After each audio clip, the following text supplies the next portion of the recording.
गाना तो होता था, दुख में सब साथी, सुख में सब साथी, दुख में ना कोई। प्रभु के हताश हम भी होते हैं, उदास हम भी होते हैं, सीमाबद्धता हम लोगों को भी घेरता है। जिस काम में हम लोग नियोजित हैं, वो काम करने में अभी जिस माहौल में नीचे के स्तर तक हम लोग जा रहे हैं और बात कर रहे हैं, तो उनका जो सवाल का घेरा है, जब वहाँ पढ़ रहे हैं तो प्रश्न, व्याकुलता और हताशा के घेरा में हम भी आ रहे हैं।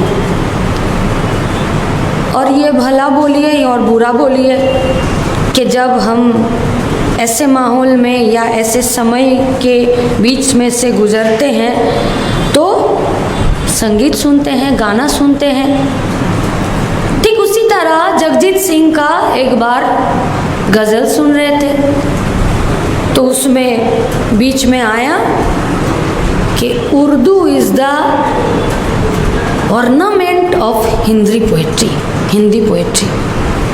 मतलब उर्दू जो है वो हिंदी संगीत का श्रृंगार है। ये है हम लोगों का जड़ें, और ये जड़ें बहुत ही गहरा है।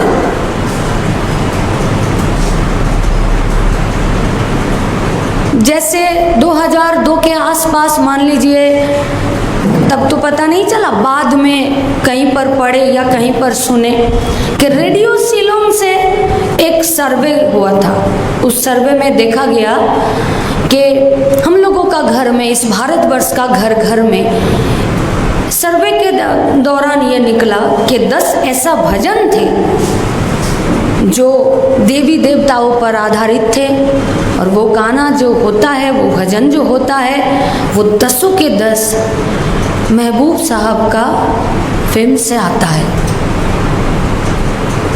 इसका जो गीत लिखा गया वो शकील बदायूं साहब ने लिखे थे। उसमें जो संगीत दिया था वो नौशाद साहब थे, वो गीत जो गाए थे वो मोहम्मद रफ़ी साहब थे, और जिस पर फिल्माया गया वो यूसुफ खान, दिलीप कुमार थे। लेकिन गाना तो होता था, दुख में सब साथी, सुख में सब साथी, दुख में ना कोई। प्रभु के नाम, राम के नाम पर। ये है हम लोगों का तहजीब, ये है हम लोगों का जड़ें, यही है गंगा जमुनी तहजीब।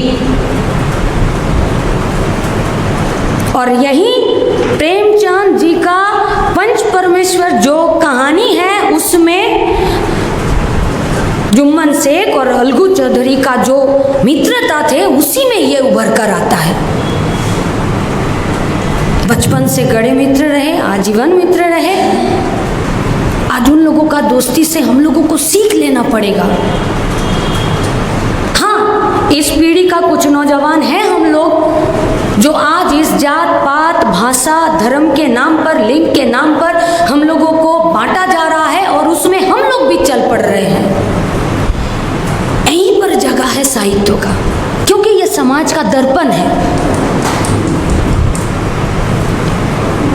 लेकिन आज का जो देश का फासिस्ट का सरकार है, ये लोग डरते हैं जुम्मन शेख और अलगू चौधरी का दोस्ती से, क्योंकि इनका कारोबार ही नफरत के राजनीति के ऊपर टिका हुआ है।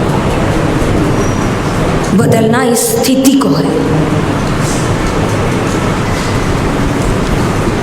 प्रेमचंद जी ने कब का लिखकर चल गए थे गोदान में, उसका जो नायक था होरी, उसके ऊपर, कि कैसे महाजन के चक्कर में आकर अपना खेत, अपना जमीन बेचने पर मजबूर हुआ और मजदूर बन गए, और कर्ज के बोझ तले मजदूरी करते करते वो मर गए।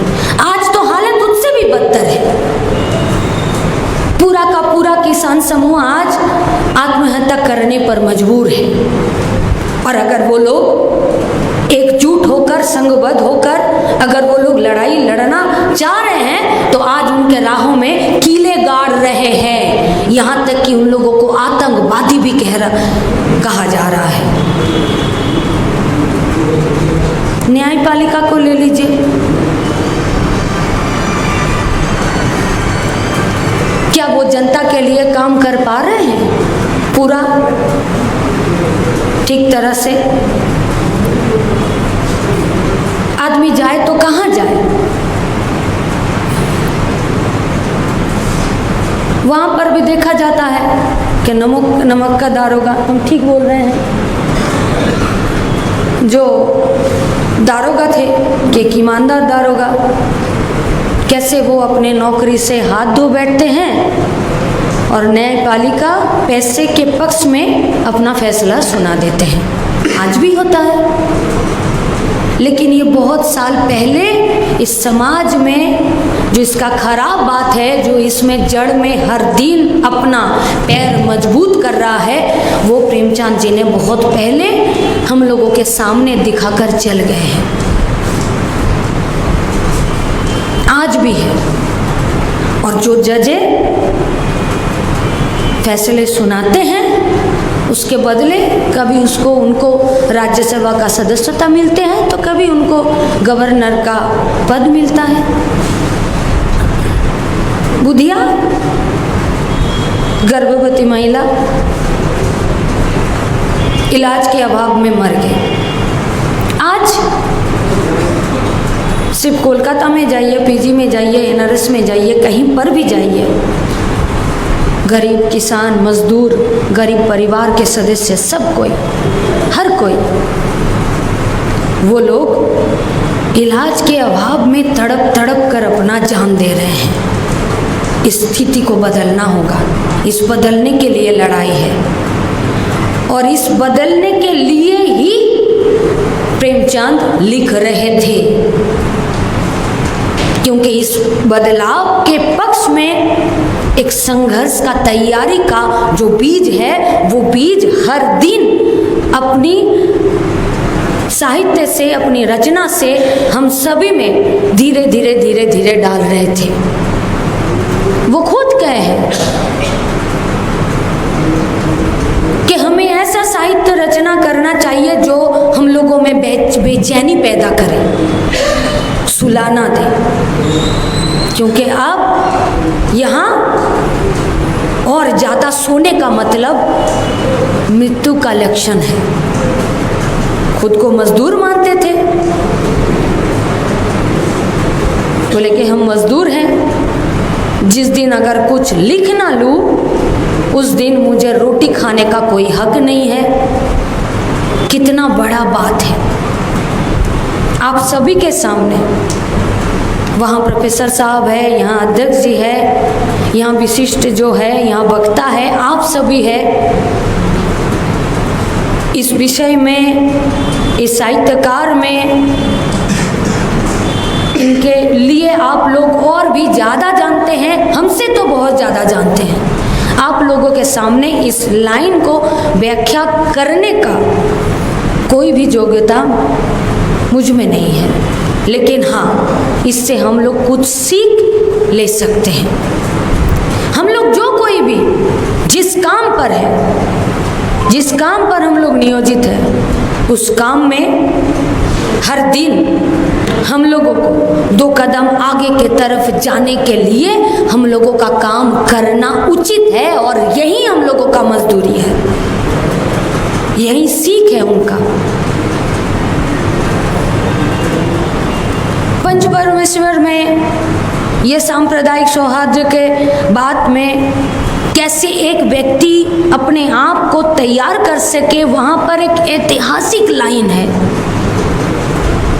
कि बिगाड़ के डर से ईमान का बात ना कहोगे।